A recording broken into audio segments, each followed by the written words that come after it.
ಎಲ್ಲರಿಗೂ ಧನ್ಯವಾದಗಳು. ಕೋವಿಡ್ದು ಭಾರಿ ಬಂತು, ಬಟ್ ಅದಕ್ಕೆ ಎರಡೂ ಥರದ ಕಡೆ ಜಾಸ್ತಿ ಸಪೋರ್ಟ್ ಇಲ್ಲ.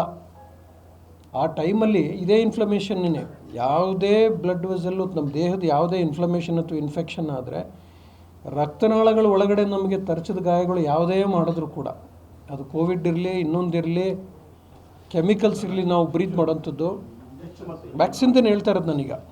ಯಾವುದೇ ಆದ್ರೂ ಕೊನೆ ಇನ್ಸಲ್ಟ್ ಅದೇನೆ, ಕ್ಲಾಟ್ ಆಗೋಕ್ಕೆ ನಮಗೊಂದು ದಾರಿ ಆಗಬೇಕಲ್ಲಿ. ಅದ್ರ ಬಗ್ಗೆ ಸಾಕಷ್ಟು ಸೈಂಟಿಫಿಕ್ ಎವಿಡೆನ್ಸ್ ಎಲ್ಲ ಇದು, ತುಂಬ ಚರ್ಚೆ ಆಯ್ತದು. ಬಟ್ ಆ ಅರ್ಲಿ ಫೇಸು ಮೈಯಲ್ಲಿ ನೀವು ಈ ಆ್ಯಂಟಿಬಾಡೀಸು ಅಥವಾ ಬ್ಯಾಕ್ಟೀರಿಯಾ ವೈರಿಮಿಯಾ ಎರಡೂ ಇದ್ದಾಗ ನಿಮಗೆ ಆಗೋವಂಥ ಚಾನ್ಸ್ ಇರುತ್ತೆ ಹೊರತು ಅದು ಮುಗಿದ ಮೇಲೆ ಆ ವ್ಯಾಕ್ಸಿನ್, ಈ ಉಳಿದೆಲ್ಲ ವ್ಯಾಕ್ಸಿನ್ಸ್ಗಳು ಅದೇ ರೀತಿಲಿ ಬಂದಿರೋದು ನಿಮಗೆ. ನಾವು ಏನು ದಿನನಿತ್ಯಕ್ಕೆ ಇಷ್ಟೊಂದು ವ್ಯಾಕ್ಸಿನ್ಸ್ ಸಣ್ಣ ಮಕ್ಕಳಿಂದ ಹಾಕ್ತೀವಿ, ನಿಮಗೆ ಎಲ್ಲ ವ್ಯಾಕ್ಸಿನ್ಸು ಅದೇ ಪ್ರಿನ್ಸಿಪಲಲ್ಲೇ ಮಾಡಿರೋದು. ಯಾವ ವ್ಯಾಕ್ಸಿನ್ಸಲ್ಲೂ ಬೇರೆ ಯಾವ ಪ್ರಿನ್ಸಿಪಲ್ಲೂ ಇಲ್ಲ.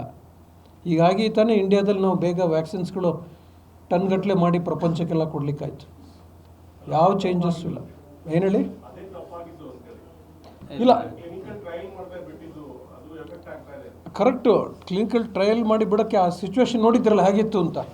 ಸತ್ತೋರಿಗೆ ಮೋಕ್ಷನೇ ಇರಲಿಲ್ವಲ್ಲ, ತೆಗೆದವನು ಎಲ್ಲೋ ಬಿಸಾಕಿ ಸುಟ್ಟಾಕ್ತಾಯಿದ್ರು. ಆ ಟೈಮಲ್ಲಿ ನಿಮಗೆ ರೋಗ ಕಂಟ್ರೋಲ್ ಮಾಡೋದು ಇಂಪಾರ್ಟೆಂಟ್ ಆಗಿತ್ತೆ ಹೊರತು ಕ್ಲಿನಿಕಲ್ ಟ್ರಯಲ್ ಮಾಡಿ ನೀವು 3 ಫೇಸು 4 ಫೇಸು ಮಾಡ್ಕೊಂಡು ಹೋಗೋದು ಟ್ರೈ ಮಾಡಿದ್ರು. 1ನೇ ಫೇಸು 2 ಫೇಸಲ್ಲೂ ಅಂತ. ಬಟ್ 6 ತಿಂಗಳು 8 ತಿಂಗಳು ಅದನ್ನು ನೀವು ಟಿಕ್ಕಿಗಾಗಿ ಮಾಡ್ಕೊಂಡ್ವೇ ಹೊರತು ಆ ಟೈಮ್ಗೆ ರಿಯಲ್ ಎಫೆಕ್ಟ್ ನೋಡೋಕ್ಕಲ್ಲ. ಈಗ ರಿಯಲ್ ವರ್ಲ್ಡಲ್ಲಿ ನೀವು ಒಂದು ಔಷಧಿ ಆಚೆಗೆ ಬರಬೇಕಂದ್ರೆ 10 ರಿಂದ 15 ವರ್ಷದ ಕೆಲಸ ಆಗಿರುತ್ತೆ ಹಿಂದುಗಡೆ. ನೀವು 10 ರಿಂದ 15 ವರ್ಷ ನೀವು ತೊಗೊಂಡು ಒಂದು ವ್ಯಾಕ್ಸಿನ್ ಡೆವಲಪ್ ಮಾಡಿದ್ದಿದ್ರೆ ಕೊರೋನಾ ಟೈಮಲ್ಲಿ ನಾವೆಲ್ಲ ಎಲ್ಲಿರ್ತಿದ್ವಿ ಈಗ. ಅರ್ಥವಾಯ್ತಲ್ಲ? ಕಾಲಕ್ಕೆ ತಕ್ಕಂಗೆ ಆಯಿತು. ಬಟ್ ಅದರಿಂದನೇ ಇದು ಬಂತು. ಈಗ ನಾವು ಅದು ಹಿಂದಕ್ಕೆ ಬಿಟ್ಬಿಡ್ಬೇಕು ನನ್ನ ಕೇಳಿದ್ರೆ ಆಗೋಯ್ತದು. ಆ ಫೇಸ್ ಮುಗೀತು, ಅದು ಆಗೋಯ್ತು ನಮಗೆ.